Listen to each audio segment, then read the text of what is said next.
Great to have everybody today. I appreciate it. Um, like Paris said, we're going to talk about a couple of different things today, but real quickly, one of the things that we're going to be talking about today is a little bit about the local property management industry. And a lot of people, even our clients, don't really understand it. So I thought I would shed some light because there's been some interesting developments recently. So just talking about this, again, a lot of people don't understand this, but I'm the only property manager that has a master property management designation in Southwest Florida. I serve currently on two national committees. One is of finance, and the other one is certification. So what's interesting about the certifications one is that I'm being trained to look at other management companies all across the United States.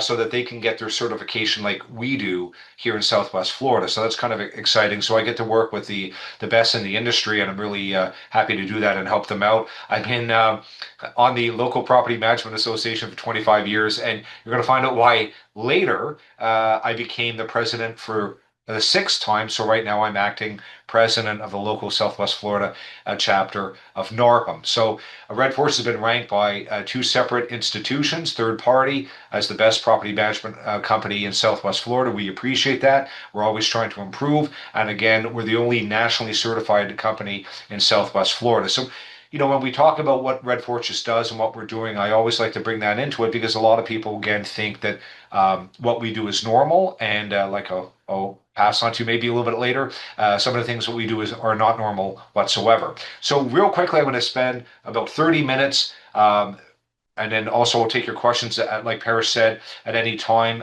There's a couple of breaks we'll ask for them. So if you want to write down questions, but I'll be happy to take anything, whether it's about this subject or whether it's about something else that's on your mind.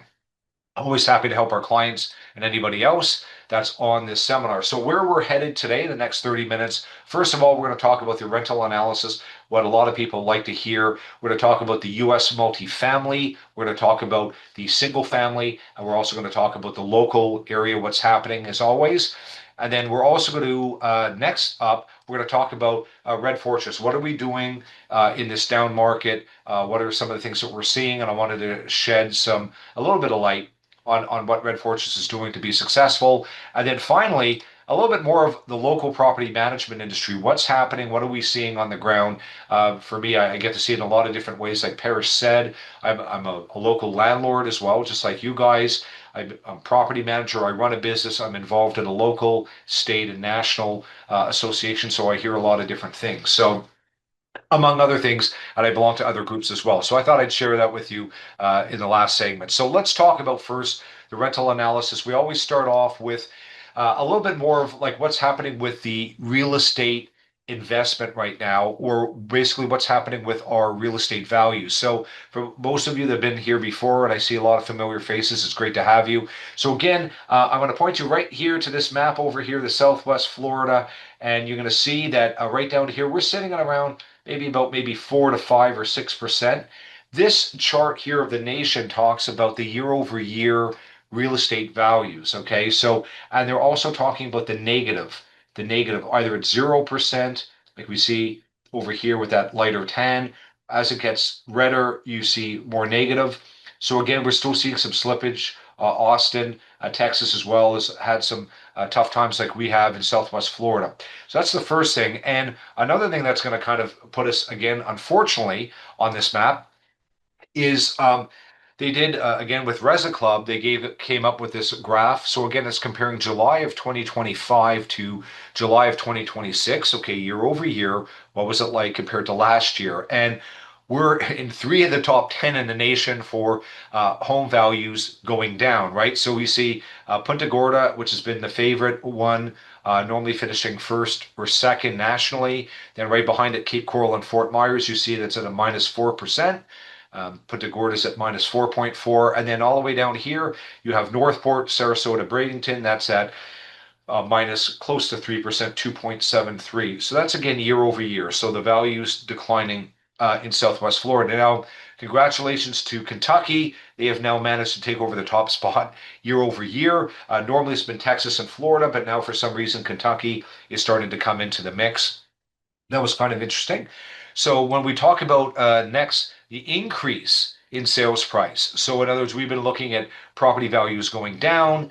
Now we're going to look at property values going up. You'll see again, if we're studying Florida, you'll notice there's this huge white open space where there's no increase in property values whatsoever, except over here in the Panhandle and a little bit more in the northern west part of Florida. That's the only growth that you're seeing in terms of actual real estate value. Now, people are going to notice that in the Northeast, there's a positive, some like 6%. You're going to notice in the Midwest, you're going to see some concentrations as well. Um, that's the reason why they have this. The reason why they have this is because basically during the COVID times, people left those areas to come into the Sun Belt area, in the South Florida, Tennessee, Texas, that sort of thing. And basically they stopped building because people were leaving. There was no point to build. In addition, a lot of laws might be very difficult to build. So in the last 4 or 5 years, like the Midwest, say, and the Northeast weren't building. So now that some people might have gone back, after COVID, the restrictions were lifted up there, and so that's why you're starting to see this positive real estate value because of the lack of building versus where our area is. You're seeing the negativity still after 2 or 3 years because of overbuilding. So next up, what we're going to do is we're going to head to multifamily. And again, the reason why we track multifamily rentals is because they're normally the precursor to single family homes nationally. And then from there, you kind of break down to our local level. And that's how we kind of approach it. So, first off, we're going to talk about multifamily and the occupancy. That's always very, very important. This is from Zelman and Associates. I often use them, very good source of information. So, you can see right here that they kind of decreased month over month, going from June to July of 2026. It went down a little bit, but basically, we're still trending at like the lowest levels for multifamily in the United States in like whatever 10 years plus. Okay, so it's basically right around that 92.5 percentage. Okay, so in other words, nationally, not comparing us to national, we'll get to that later, but nationally, the occupancy for multifamily is only at about 92 and a half.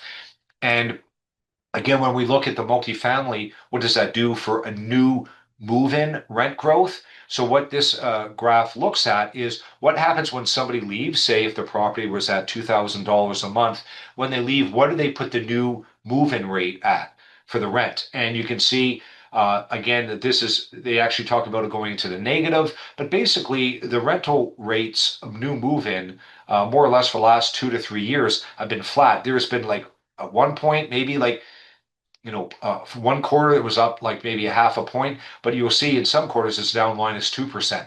So basically, for all intents and purposes, for the last several years in the multifamily industry, they have not had a positive move-in rental rate growth. Okay. And I wanted to show you a couple of different sources. I thought this was kind of neat from a seminar at the apartments.com.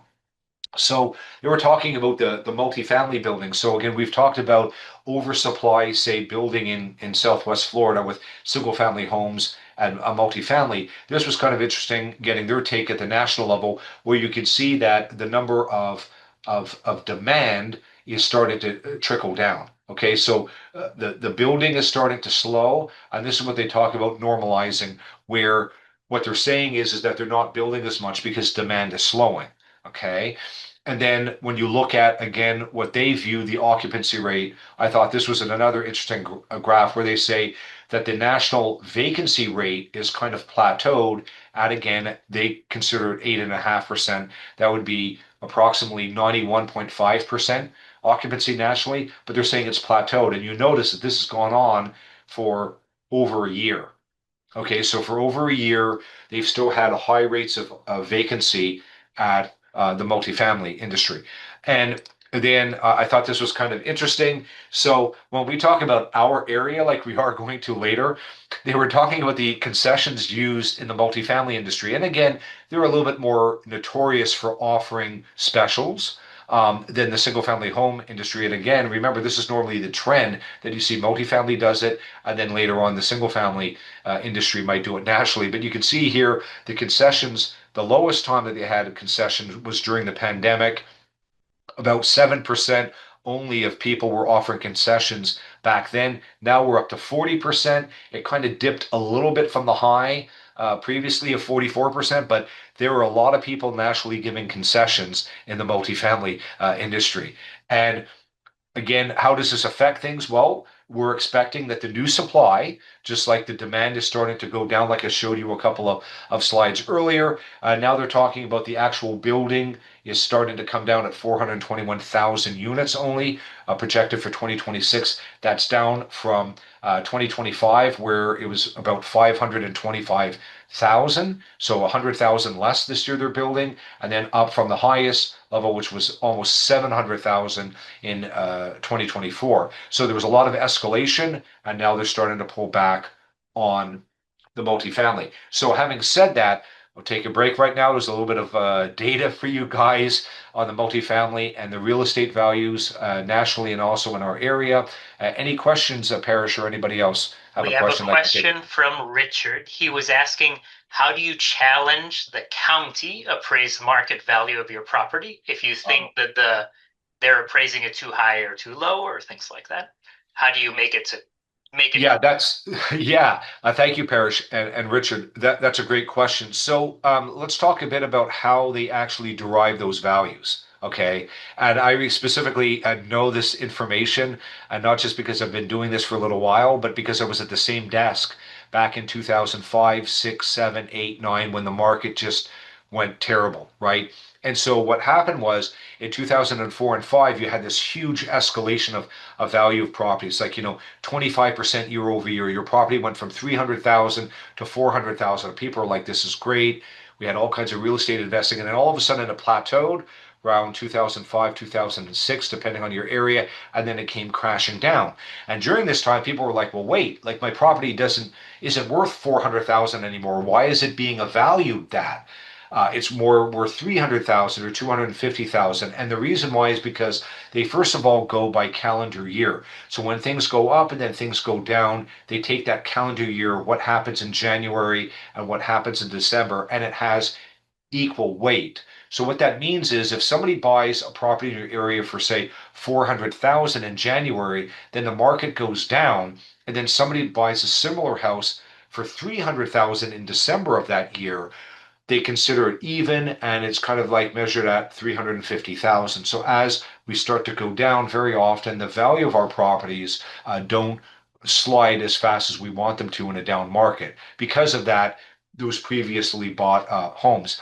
In addition, what they do is they consider charging you at 90% of the valuation level. So they realize that as a property appraiser, they're looking at certain metrics that don't give the full picture. So what do I mean by that? They'll look at the number of bedrooms, they'll look at the number of baths, they'll look at, say, something like the square footage, maybe if it has a garage, but they're not looking at the quality inside the home, whether it was built in 1910 or whether it was renovated in 2020. So they can't accurately determine the value. So what they do is they take 10% of it off what they suspect the actual value is. So when I was giving that example, for instance, of 350,000 for those two homes, they would say, well, if we think that your home is worth 350,000, we're going to take 10% of it off, which is say 35,000, and come up with an idea of $315,000 for your home. So that's a little bit how they get it. So what happens if you don't agree with that? What happens if you say, no, I think my home is worth 200,000 versus 315,000? Great question. So they have tax magistrates, which are basically specialized judges. Sometimes they're often retired and they come out of retirement just to do this. So what happens is that you can go to one of them and actually you can call up the Lee County property appraisers and ask for an appointment to see them. Now, what I would probably recommend is maybe getting some person that can help you. We don't do it specifically because it's a little bit more technical, and that's where an attorney might come in, where they would go and present the data and say, well, we think that this property is overvalued for this reason. They do it for commercial properties and so forth. So I don't know if you can hire somebody different than an attorney to go in front of the that tribunal if you want, or the tax magistrate, and argue that and go over the numbers with them. But that I know is one way that you certainly can do it. If you showed up yourself, I'm not sure how well it would go because I don't think that like myself, I would know all the procedures. of what they do and what information they're asking. So that's how I would recommend doing it. But again, call the Lee County property appraiser, and then maybe they can give you some more information as to maybe who helps in that area. Okay, so is that a thumbs up, Richard, for that question? I know that a lot of people are going to be looking at trying to lower their taxes. I know myself with some of my rental properties went up in value, some of them went down. Like I thought all of them would go down, but again, I think it has to do with the purchases in the area at the beginning of the year, back in 2025. So, how are we doing, Parish? Is that good? You look clear right now, Michael. Clear Keep right now. Okay. go Well, forward. thank you. You have chances to ask questions later. So let's talk a little bit more about the single family home nationally. So let's see what Zelman Associates talk about. So we see that the new move-in rent. So remember what we were talking about for the multifamily. It was basically stagnant at zero or almost a small negative for the last like 3 years. So Zelman Associates was excited. They said in July nationally, new move-in rent accelerated to about 1%. Well, okay, once again, if you're looking at the last 3 quarters, that's better this month than it was like all last year. But again, it still hasn't recovered from even early 2025. So it's good that it went up, but it hasn't gone up very much, and it certainly hasn't met like what you would see over the last, since 2024. We're not even close to being where we should be at new move-in rent. Okay, and then let's take a look at the renewal rent growth. So what do they mean by that? So let's just say that somebody moves in a home for 200 for $2,000 a month. Excuse me, $2,000 a month. What is the renewal rate increase, if anything at all? And you can see here again, it remains very, very tight, about 2%. That again includes like any increase in taxes and insurance and so forth. So we're still about just below 2%, which is basically in line for the last like number of years. It's the lowest, say, since in the last 6 years. Okay, so again, you hear a lot of things about, oh, we need more housing, need more housing. Okay, I can understand in some areas you need that, but generally speaking, nationally, when you're looking at the rental side of things, we don't necessarily need a lot more housing because you can see that it's very tepid in terms of the growth that we have at new move-ins. And then right behind that, so what does it look like for marketing? And again, looking at Zelman Associates, they do a lot of surveys, and I'm part of it, and so forth. You can see that in July of 2026, it went down a little bit, and that's kind of exciting. We're right now just a little bit over 40 days. We're about 41 days on the market. So what they mean by that is, just to be clear, is for a single family home nationally, it would normally take 41 days on the rental market before it rented. 41 days. Okay, and that's down from like this year, whereas at the high at the beginning of the year was at 46 or 47, but like they're saying it's still above a year ago. So we're starting to see a little bit of good signs nationally. Okay, and now we're going to transition a bit to our local rental market, which is really really important. But nationally, we're starting to see that maybe things are starting to ease up just a little bit. Not great, but starting to not get any worse. Okay. So let's take a look at the Southwest Florida data.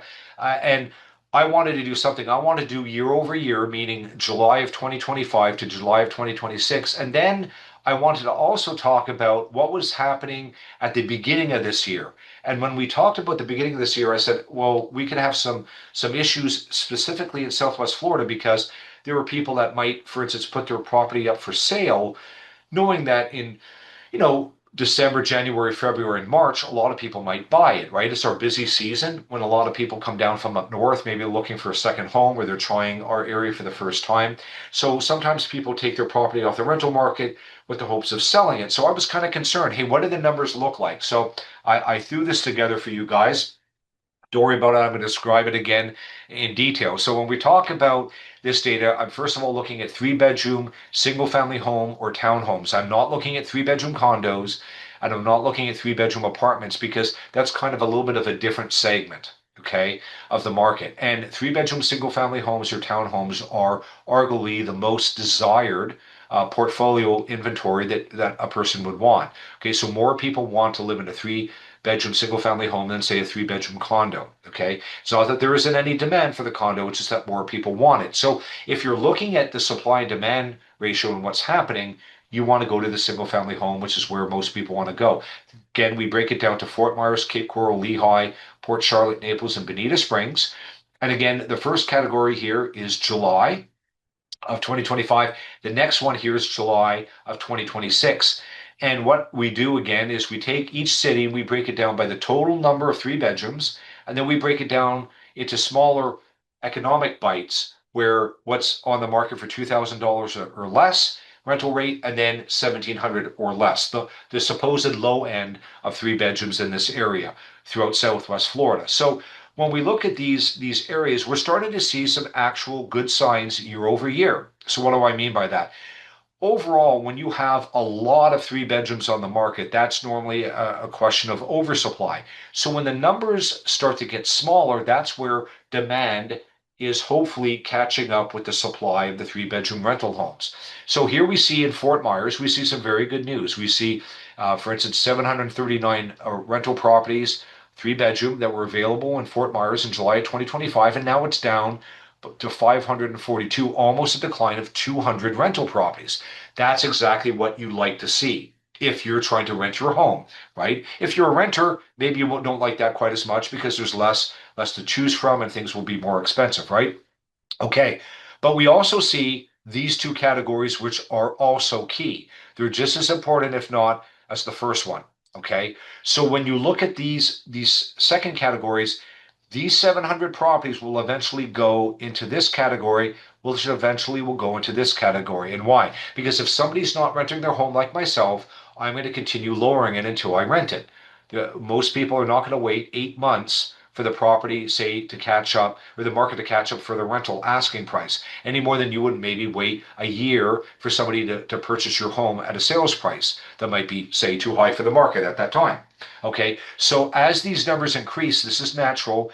These people eventually want to rent their home, which will get to the 2,000 a month or less. And if it doesn't rent there, then they're going to lower it here. So when you see, for instance, there were 30 rental properties, three bedrooms in Fort Myers for 1,700 or less, and it goes up to 51. What that's still showing is that we have an oversupply, that people are wanting to rent their homes. They can't for the amount that they want, so they're lowering the rental rates. So you can see in Fort Myers, the overall total went down, but the 2,000 and less or 1,700 and less went up. Okay, we're going to take Cape Coral. Cape Coral is very interesting because a lot of people think Cape Coral, Fort Myers, Lehigh, it's all the same, and it isn't, even though it's in the same county. So when you look at Cape Coral, what's exciting is that they lost the total number of bedrooms on the rental market. They also started to lose the total number of rental properties, 2,000 or less. And what we're starting to see is even though the $1,700 and less rental properties went from 113 and increased by 15 to 128, hopefully this bottom number will stabilize. If that's the case and we continue to see these numbers decline, this is an example of where Cape Coral might start getting to the very bottom of where they are in terms of building and supply, and that the demand might be catching up to the supply and it's going to overtake it. And that's where you'll see this number go down. And then eventually all these numbers will push up this way, that you'll have less $1,700 a month rental properties, and then that will push up to, say, going up to $1,800 or $1,900 and then renting. So that's a good sign for Cape Coral. We're not there yet, but it's starting to be a very good sign. Now, Lehigh, for all the times that you've seen me talk all this year about Lehigh, we did have something good to say about Lehigh, and that's where year over year we actually went down by about what's that, about 50 properties or 48 properties. So the total number of three bedroom homes in Lehigh actually went down. But you can still see the lower part of the market, or the middle or lower, the 2,000 or less or 1,700 or less, both those numbers increased. The 1,700 or less almost doubled. Okay, they went up by 81 properties from 108. So when you look at those numbers, that's where we talk about it's very difficult to rent, say, in Lehigh, because the prices are coming down because people can't rent because of oversupply. Port Charlotte, kind of like Cape Coral, showed some really good numbers. Year over year, you have 100 less, 115 less properties. In Port Charlotte, you have 15 less, 2,000 or less rental properties. And then you can see a slight increase here of about, what is that, 18 Port Charlotte, some of the numbers are starting to go down, and hopefully we'll see next month. We'll see what it's like. If this number 53 goes down, then maybe even Port Charlotte is starting to stabilize, meaning the demand is caught up with the supply. Naples, a couple of extra properties went on the market, 10. That's nothing. That's like 1% growth. And the 2000 or less, they went from one property to six properties. So Naples has been pretty stable. The reason for that is a couple of things. Also, buildable land. So Naples, you have a supply problem. They can't keep building a huge amount.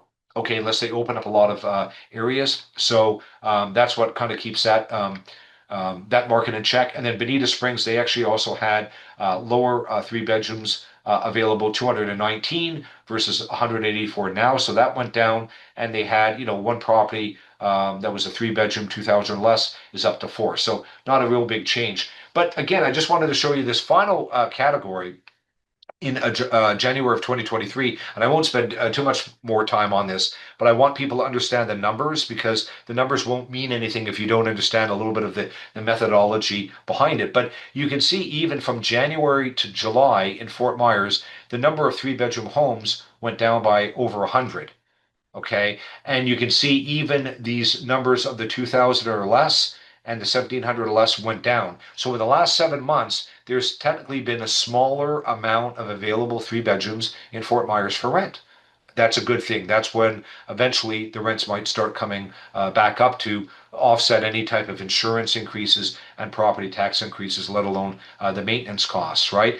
And then Cape Coral, again, big, almost 200 properties down from January, and again, around 40 to 45 right there for 2000 or less. And even the 1700 or less, it's less than compared to January. And again, going through the numbers again, Lehigh down here. The only thing is about Lehigh, and you can see this, some of the numbers are up.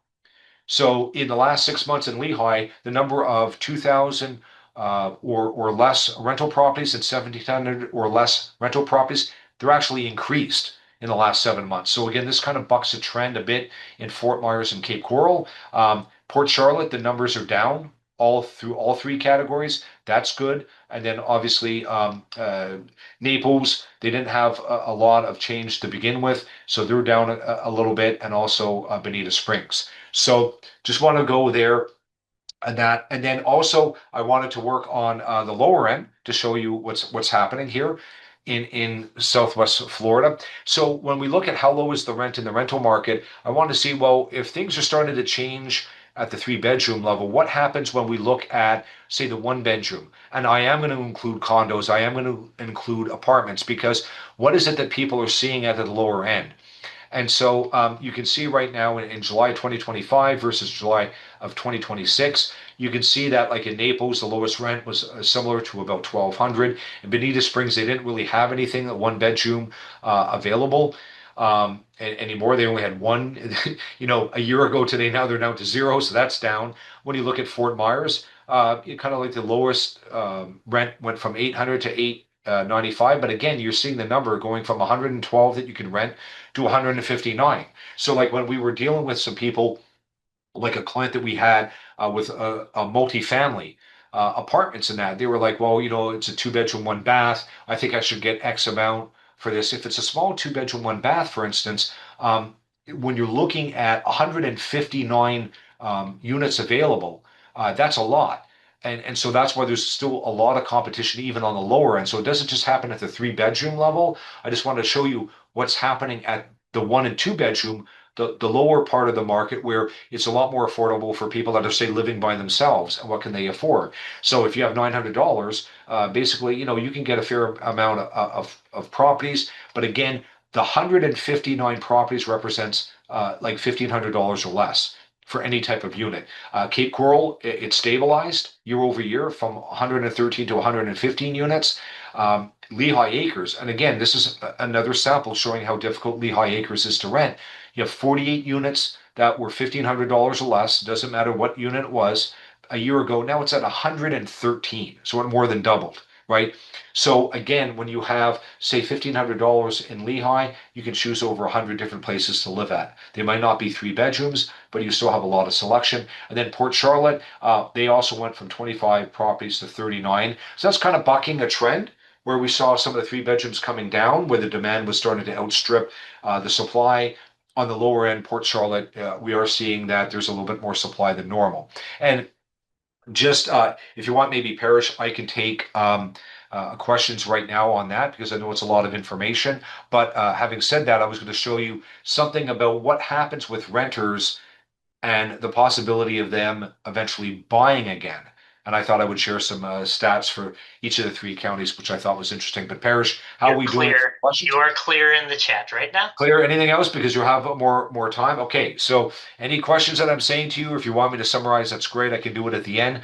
But so one of the things I thought was, okay, so right now, like the interest rates, for all intents and purposes, have stabilized. I mean, they might go up an eighth of a point, that sort of stuff. And I'm not here to kind of debate whether people have more money or less. I can do that. But what I thought was interesting is like how with these declining real estate values, how is it going to look for somebody that's renting a property? Like at what point does buying a property become more affordable? So I did this through the Florida Gulf Coast University.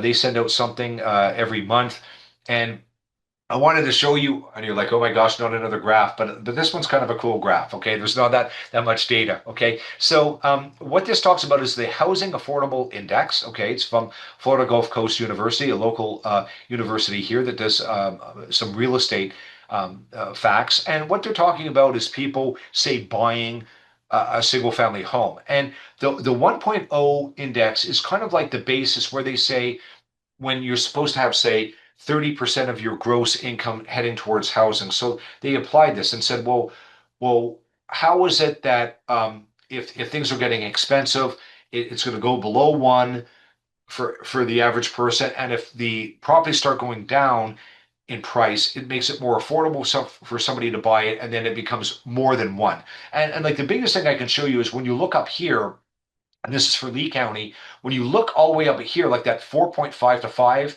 this is back when we had the Great Depression in our area for real estate. I remember it vividly as a landlord, property manager, owner, operator, and then some. So this is back when everything crashed, when you could buy things for like less than 200,000 a 3-2 home in the Cape and 180,000 in those days. And what they're saying up here is that this is back when, wow, it was really affordable. Like if you had a job, chances are that you would be able to theoretically buy the home if you wanted to. And then over time, excuse me, as we see it became less and less affordable to the point where back here, like kind of after Ian and like COVID, and Ian, where we had some supply issues, certainly the demand peaked. You can see where it became much less affordable compared to like 10 years ago to buy, where now the homes are worth 300,000, whereas before they were worth 170. And you can see right now this uptick where they're saying that it's a lot more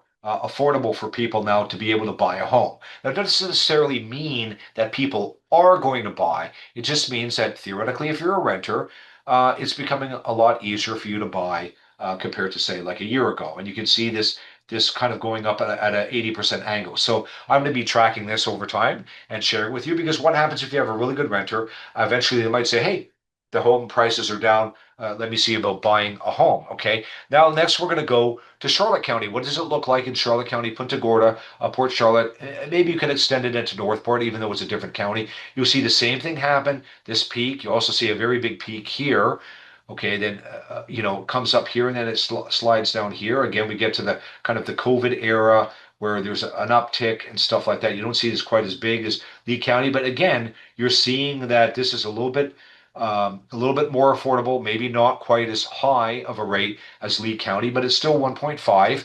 Looking back to the old one, this is not even quite at 1.5. So Lee County is becoming a lot more affordable faster, but it still hasn't hit the same affordability level, average income to what they could buy in Charlotte County. And now I just clicked onto Collier County. And then you can see Collier County, the same thing back in this COVID era where it was a lot more affordable to buy a home.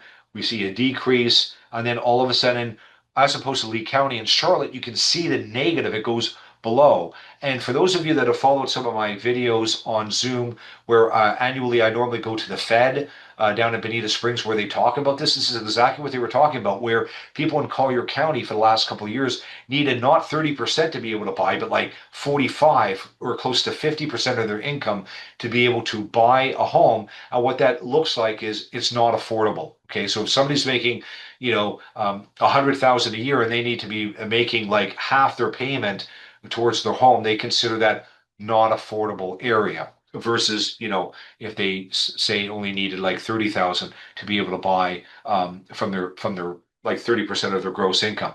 So we're starting to see even in Collier County, this index now has recovered and is becoming more affordable because the houses are basically becoming less in value. So, Collier County always a little bit harder to buy because of its supply, but even there, you might start seeing people over time starting to buy again. So that's part one, which is the majority of it. Part two coming up for our actual individual data, what we're doing in this down market. So, anything, Paris, on your end?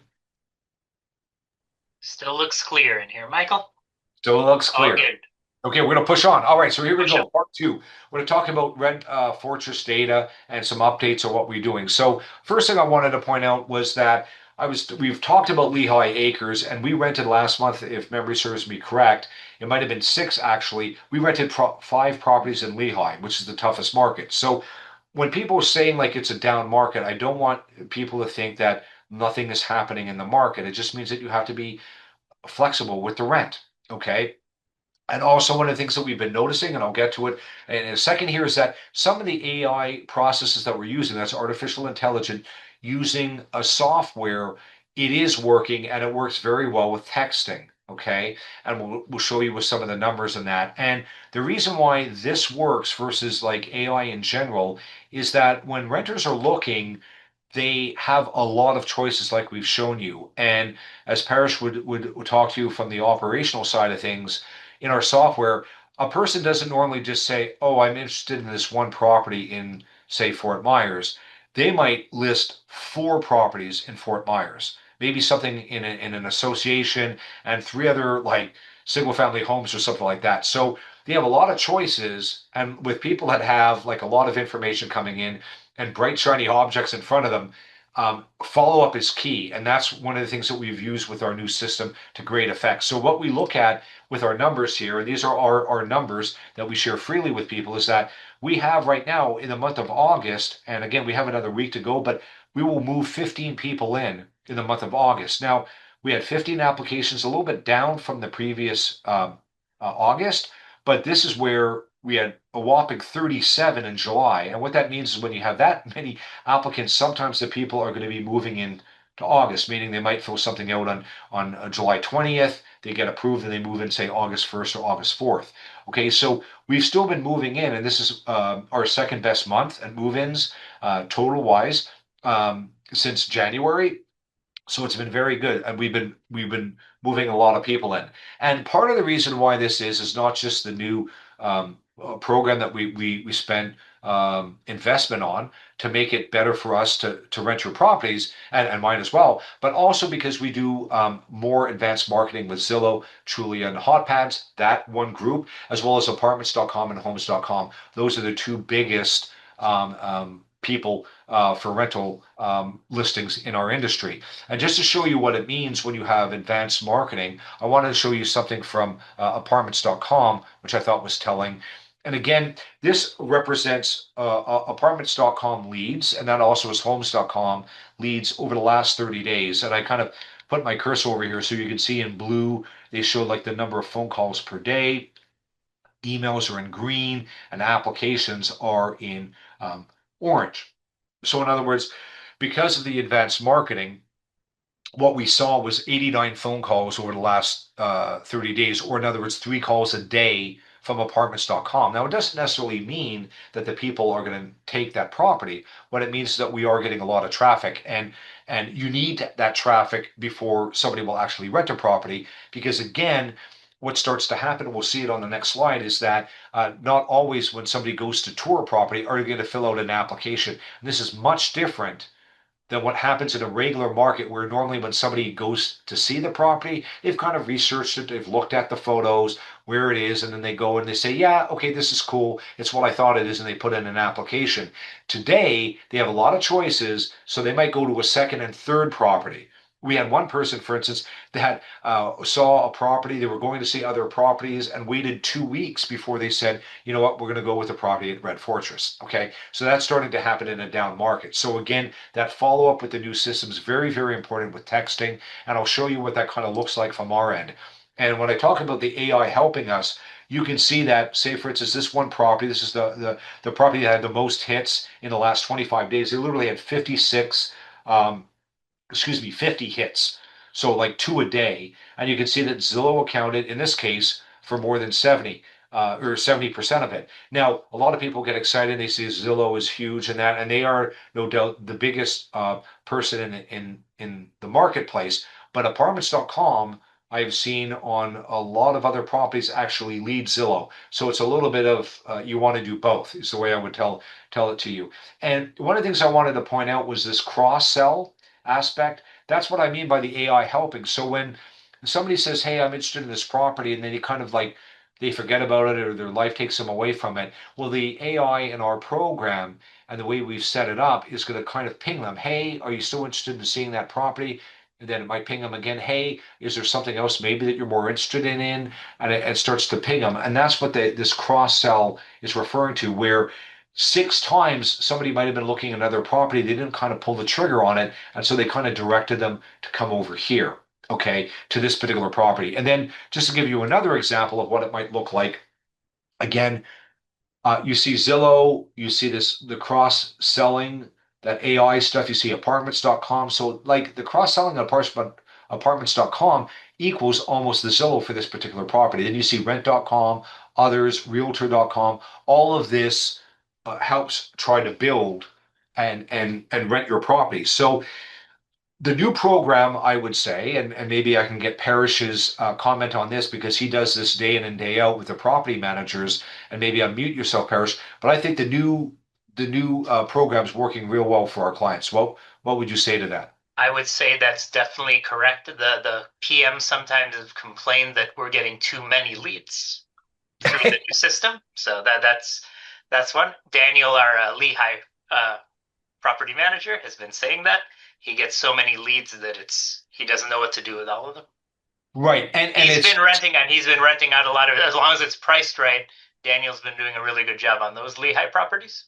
Yeah. and remember, thank you, Parrish, for that, because Parrish, again, he's the one that's working individually with the property managers. It's not that I don't, but he does it as his main function. And what Daniel was saying is that they're getting a lot of leads, and he doesn't necessarily not want to get the leads, but I think sometimes the leads don't turn into anything. So if you're getting like 17 people looking at a property, and 10 of them are not responding to you or whatever, that's exactly where we're trying to use AI to reach out through the systems to try to get those people back in because they have a lot of choices. And right, that's exactly, Daniel went to a lot of properties in Lehigh last month. We're very happy about it because it's the hardest place in Southwest Florida to rent right now because of the numbers, and I've showed you them.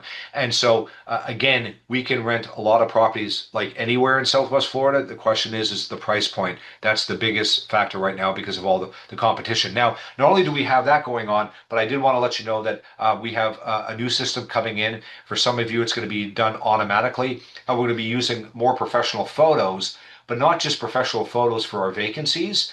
We're also looking at 3D tours that show up on Zillow. So we might get additional exposure as well on Zillow, but also they're going to show floor plans. And for some people, the floor plans are kind of interesting. So very often you'll say, like, what's the floor plan look like? If you've ever gone to maybe invest in a new gated community or something where a builder is building 4 or 5 different types of homes, and you see those floor plans that have the garage and everything else laid out, that's what I mean by a floor plan. And floor plans could be really important for people, especially when it comes to the master bedroom. Can their furniture fit that they have right now?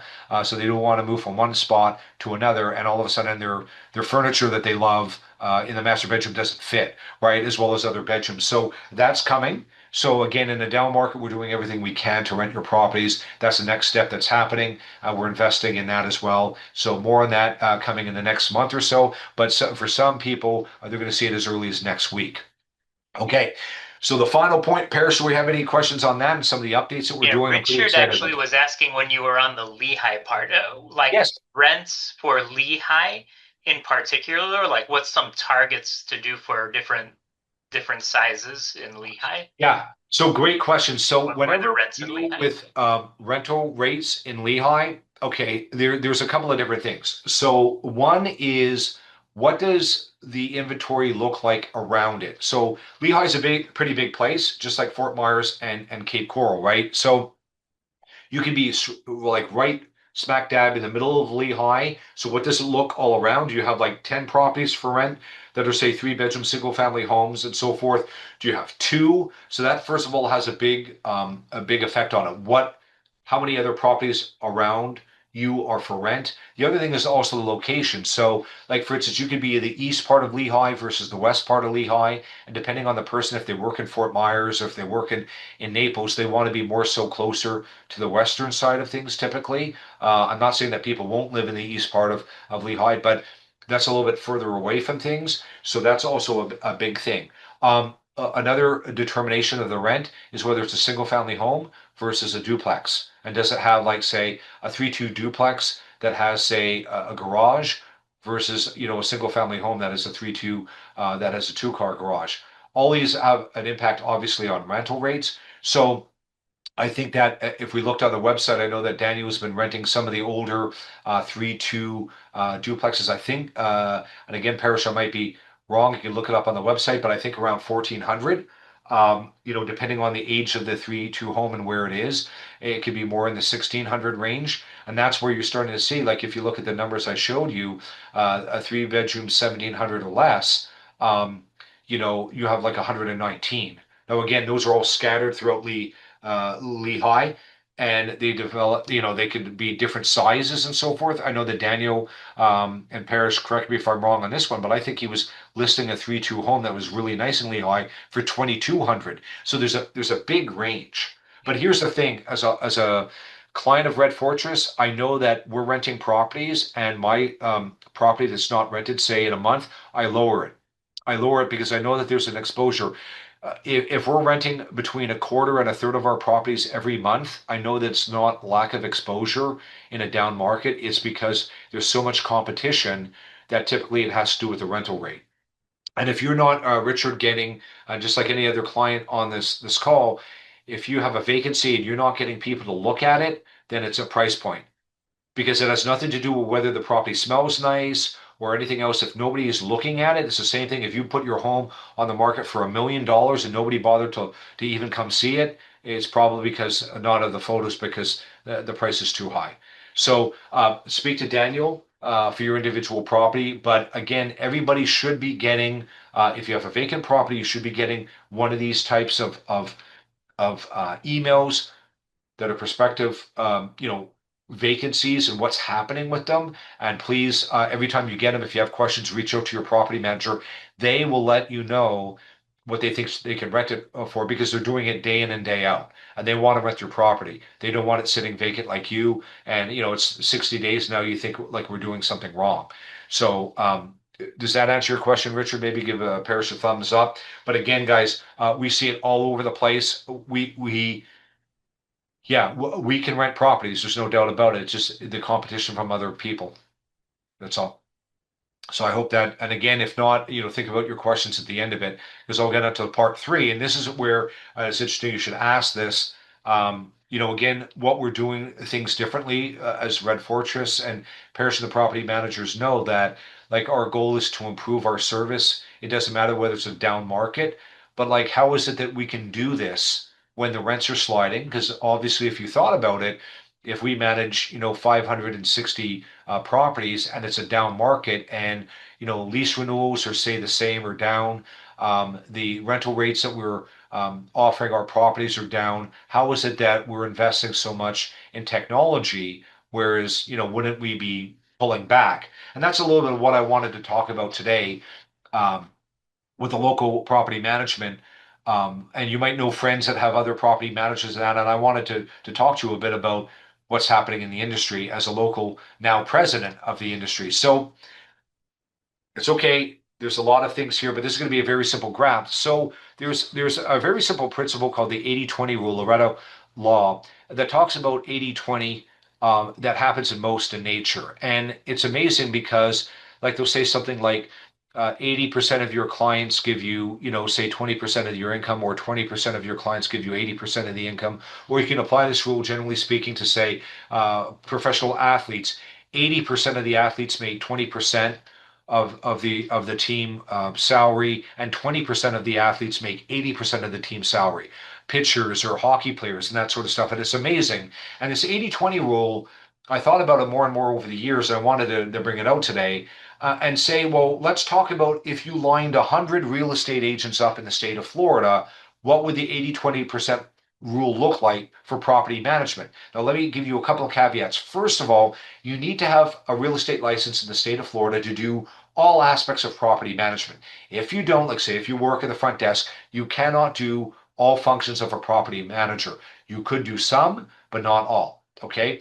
If you ask, for instance, your lawn guy, and I have seen this happen, guys, if you ask your lawn guy to do property management, the lawn guy is actually committing a third-degree felony. Here's why. So just so we're all on the same playing field, we're licensed. Red Fortress is licensed. It's Realty Services doing business as Red Fortress. We're licensed by the state of Florida as a real estate company. Okay, so first of all, without me being involved, you have to have a company license for real estate. Second of all, you have to have a real estate broker. I'm licensed through the state of Florida. So when something goes wrong, the state of Florida wants to know who's actually involved in real estate. It's no different than being a doctor, a veterinarian, or some other type of a chiropractor, those professional things. So if you go for a medical procedure and they're not licensed by the state of Florida, if you go for real estate to sell your home and they're not licensed by the state of Florida, what you're basically saying is, I don't care if you're licensed, whatever service I get is fine. Okay, it's no different, say, for a general contractor. And you might say, well, okay, these services are normally more expensive. Well, the reason why is because hopefully by having licenses and doing continuing education, they will be better than somebody who isn't. Okay, so that's a little bit of licensing. So when you line up 100 real estate licensed people in the state of Florida, 80% of them, 80 out of 100, will have nothing to do with property management. And that's very good. That's very good for you as a client and for the general public because they go, man, this property management thing's very tough. Okay. And that's for sure. Now, here's the thing though, in a slow economy like we have right now, where sales are not going well, what happens is they might start looking at that property management thingamajiggy that they don't really know that much about. Okay. So 80% of them say no. In when it comes slower, sometimes they start to go back and maybe say, well, you know what, property management might not be that bad after all. How bad can it be? It's probably not very hard at all. So first of all, you want to watch out as we'll see in the next slide. So 80 out of 100 say no, I'm not going to do this. But then when you get into the next group of people, you're going to get 16 out of the next 20 are people that focus primarily on sales. These are the realtors, like I was saying to you in the first slide, that dabble in property management. Okay. So what happens is maybe sales are slow. They deal with somebody who's called an investor. An investor comes to them and says, "Hey, Bob, I want you to buy me an investment property." They go out, they search, and they buy something for Bob. And then what happens is they go, "You know what? Hey, Bob, I appreciate you buying it for me. Listen, do you want to manage this thing? I don't really know a property manager that will do it." And then Bob goes, "Yeah, okay." And normally the reason why Bob is doing it is because he doesn't want to lose the relationship with that investor because he knows that in 2 years or 5 years or 10 years, that investor will eventually say, I want to sell. And Bob, the person who sold him the home, will be there. Okay. So that's how most of them get into it. But like I said, when sales get slow, they get into property management. Here's the problem with this. The number one way that we see problems and people coming to us for our services is exactly because of this. Because the individual person who's a realtor, they're going to focus on sales first and property management second. They're going to hurt you potentially as a client or anybody else because they're not focused on property management, and they're also by not focusing on it looking at a lot of education. Okay, that makes sense. So why would I spend time working on a property for management for $100 a month, where I have to deal with the renter, the owner, the vendors, the maintenance, and also government agents for a whopping $100 or $120 a month, when I can sell a home and I might make, say, $3,000, equivalent to 2.5 years? Okay, so that's the reason why they're not going to give you justice. I can give you dozens of examples of what happens here. For instance, we had an REO company that's a real estate owned. That's when an investment, like a bank, repossesses a property from foreclosure. And they actually reached out to us out of state and said, "Hey, Michael, we want to know about your services because foreclosures are starting to tick up." So they didn't go to a real estate agent. They know better. They're like, "No, no, we need a property manager. We want to make sure that these things are protected, and this is what you do full time." Okay, so what can possibly happen if you have friends or if you go this route? Well, like anything, if the tenant's fantastic and perfect and pays the rent on time and there's never any maintenance, I guess nothing, like nothing bad will happen because nothing bad's happening. But when something goes wrong, things can really go wrong. We had one client that came to us, honestly, and I figured they probably lost about $100,000 in 2 years because they had a person that was not a property manager, not focused on property management and doing realtor or sales things, and they kind of like took their eye off the ball and they didn't know what they were doing.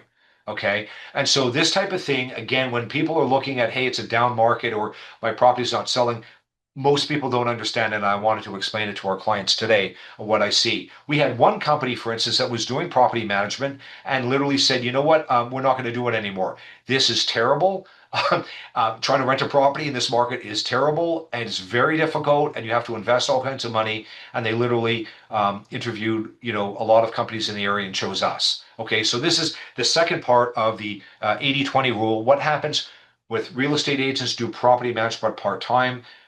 I'm saying that, a lot of people don't realize this, and most of the time they don't even tell you that they're doing it part-time. So again, if you're advising friends, please be aware of this. Now, the next slide is three of the last four people. So we're now down to like 97, 98, and 99. So you line 100 people up on the wall. Here's what you see. You see three people, and these three people out of 100 represent small property management companies that actually do property management full time. So these are the people that I would say to you, at least consider, don't consider the other 98. Okay.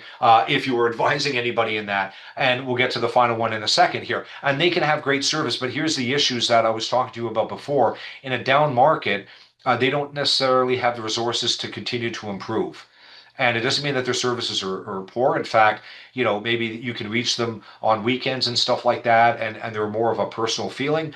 But here's what's been happening in the field. We've had a person that I knew that was a property manager with a small company leave after 10 years. They said, "I'm done with the industry and I'm moving on to something else." Because again, the industry was tough and they couldn't be profitable enough that it made it worth a while. We had the president and their company in the area of our property management group. They left, and that's the reason why they asked me, the group, the national group, to take over again, because again they said, "Well, we're going to be cutting back, and some of what we're going to be doing is no longer spending as much in terms of education in property management." That also happened. I got an email as well, just to give you an idea of how interesting things are in the industry. We had a property manager, not a landlord, not somebody like yourself that has a property manager, but a property manager themselves saying to us, "Hey, listen, can you rent this property out for us? And once you rent out the property, could you please give it back to us? So find the person, find the major headache right now, and then we'll continue doing property management." So we've had all kinds of things like this occur in our marketplace because it's very difficult, and a lot of property management companies are having problems. They're cutting back their services. And another property management company that came to us and said, "You know what? We're leaving the area. It's too hard. It's just not profitable. Your market is very difficult to rent in, and we're leaving the area. So they talked to us about helping out one of their clients, which we did. So this is a little bit of a smaller property management company again. So most people, when they look at property management services and that, whether it's with us or other people, they don't understand all these issues and what goes on. And then the final person that you might come, the one out of 100 is somebody like us. That's a true professional property management company. We're one out of 100, literally. So if there's 300, I don't know, say real estate agents in the area, you might have one or two or possibly even three that actually focus full time on property management, that know they have a sizable company, that they invest in it, that they're seeking out education and technology to help improve their products. And what this does is it allows us to invest and create better services for you guys, invest more in advertising, invest more in technology so we can rent your properties faster. We even had, for instance, I had somebody reach out to me and other brokers as an apartment community offering a referral fee to realtors. So I want you to think about that. It's an apartment community locally. I won't mention who they are, offering realtors a referral fee. Can you please find us a renter and we'll pay you for it? I mean, uh, I'm not going to do that. I want to rent my client stuff, but that's how difficult the market is. And I wanted to share with you some of the stuff that's happening. So a lot of people think, hey, you know what? Everything's normal here in Southwest Florida and that. I'm telling you, and I can give you a lot of other stories. It is not normal. And a lot of property management companies are pulling out of the area. They're leaving the industry, and it's sad to see. But I just want to let you know that after 30 years, we're going on, with me anyways, we're going on strong. We're investing, and I look forward to sharing a lot of other new improvements that are uh, coming down in the near future before the end of the year. So again, I just wanted to share this with you, a little bit of what's happening with the industry. I've honestly haven't seen this since back in, say, 2006, 7, and 8. There's a lot of disruption going on in the industry, and it's because some people aren't set up the right way with their systems and investment. So Parrish, having said that, I hope you guys have enjoyed this presentation. I spent a lot of time trying to get down to 30 slides and not go on for too long. If you have a topic that you want me to deal with, honestly, please email me. It doesn't necessarily mean I'll do it on a Zoom session, but I might do it on a YouTube video about 4 minutes addressing it. So again, just wanted to put that out there. I'll take final questions, but I just wanted to say for you that have been clients of ours for whether it's 6 months or 6 years, I legitimately think that you guys are in a great spot with our company. I'm working very hard with Paris and the property managers and our admin to work at getting our services even better. There's lots of things coming down, and in fact, we're looking at even expanding soon with hiring people, whereas other people are leaving the area. So we're really excited about the future and investing in new technology. And Parish, let me You see do if I have a can't take any further question. You questions. have a Yes, question from Samir. yes. How frequently do these ROIs foreclosures in the example that you mentioned occur, and do they typically create a buying opportunity? Ah, great question, Samir. Okay, so first of all, right. So let me deal with what it looks like from their perspective, and then I'll tell you how we can incorporate that. So first of all, an REO company is like a bank or a corporation or a financial institution that's not a bank that maybe is foreclosing on a property, and they have a decision to make. The question is, do they keep it as an asset with the idea that they're going to rent it out for several years and then sell it when it hits a certain amount of a property value, or do they just burn it right now? And they have all kinds of different tax advantages. I'm not a tax accountant, but they might write off the bad debt, on their balance sheet and stuff like that as a bank or as a company and that sort of stuff. So they have to go through a financial decision what they want to do. But let's just say that they have a lot of money invested in it and they're not even to come close to selling it for what it's worth, and they're not interested in say using this particular property as as something that they're going to write down debt. Because again, don't think it's just one property. They could have, say, for instance, 15 properties, and they're saying, you know what, I'll sell five of them, and we're going to keep the other 10 and rent them out. So first off, they're coming to us because they want to rent it. Okay, but um, some of them they're going to decide to typically sell. And normally they don't sell right away in a super bad down market. So normally what happens, the market starts sliding, You have some foreclosures, they're starting to get hit. And they say, well, okay, the market's coming down. We don't want to sell right now. We want to sell. Like I advise a lot of you guys when the market returns in 2 to 3 years. And you're starting to see a little bit of glimmer of hope here. So, first of all, when they come to us, they don't want to sell. But down the road, Samir, that might become a possibility where, let's just say 3 years in the future, we've rented their property out and they say to us, hey, we're interested in no longer renting this property. That's when we might they might say to us, hey, do you have a buyer? And that's a little bit of what our sister company, Lee County Realty, might do. They might like get that listing and offer it to our clients that want to build their portfolio. In addition to that, and hopefully that answers your question.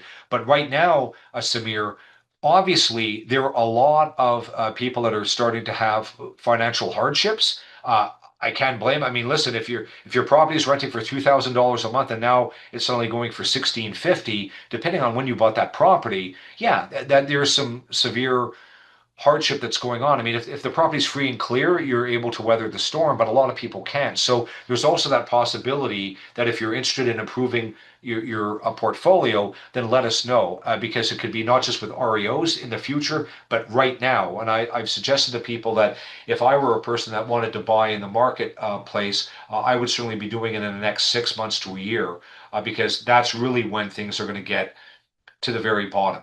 And you can see some of the numbers where they're starting to kind of not go down as much. They're kind of starting to kind of level out a bit. So we could always help you. So that's what I would say. And just if you were to buy today because the prices are lower, and I just got off the phone with an investor today from out of state, buying like say a home that he or she may eventually retire to in about 5 years. But I say to them, okay, that's great, you got a good deal, but just remember that the rent's going to be low, and in 2 to 3 years, this rent that you have right now, let's say that you rent the home out for 1,700, it's not going to say it's 1,700 in the next 2 or 3 years. That property value, the rent is going to go up, the property value is going to go up, and you're going to make money that way. So again, Samir and other people, if you're interested in buying more rental properties, let us know because the great thing is we're going to tell you what we think we can rent it for, and you know it's going to be accurate because it's exactly what we do for 200 clients, and I think we're about 570 properties today or units. So hopefully that answers your question, Samir, and anybody else regarding real estate investing. It's definitely an opportunity now to start investing in local real estate, without a doubt. Okay, you got it, Samir. Thank you. Yep, absolutely. We'll keep you posted. And that's some of the other things that we're going to be working on. We want to get the biggest pain point we see right now with our company is how can we rent people's property? And we're thinking every way that we can rent a person's property. It doesn't matter whether they're new or a current client. We understand it's a pain point. And so, but we also know that right behind it is the opportunity to buy real estate cheaper. And we're not quite at the 2010 level yet or 2008. But again, it's definitely depressed. And your property taxes this year might not reflect it, but the values of your property next year should probably be lower than what it is this year. I have given Okay, the ability to everyone to unmute themselves if they want to ask questions. Otherwise, I don't see anything new in the chat. there you go. Anybody final questions for me? I see Ed, good to see you. Good to see Gary, Ben, great to see you. I'm looking at some of the names right now. Mark, great to see you. Richard, is always a pleasure. Bob, great to see you. I hope things are well with you. Anybody else? Mike, good to see you as well. Anybody else? Again, final questions. As always, you can always email me, but you have me right on the spot, the hot seat. Hi, Mike. I always like Mike's. I guess I'm partial for people with Mike. Anything else before I head out for the evening? I think we look clear, Michael. All right, guys. So I hope this was advantageous of your time. Anything that you want me to talk about, send me an email. And like I said, we're working hard for you guys. I appreciate your time. Have a wonderful rest of the night, and we'll talk to you soon. Take care, guys.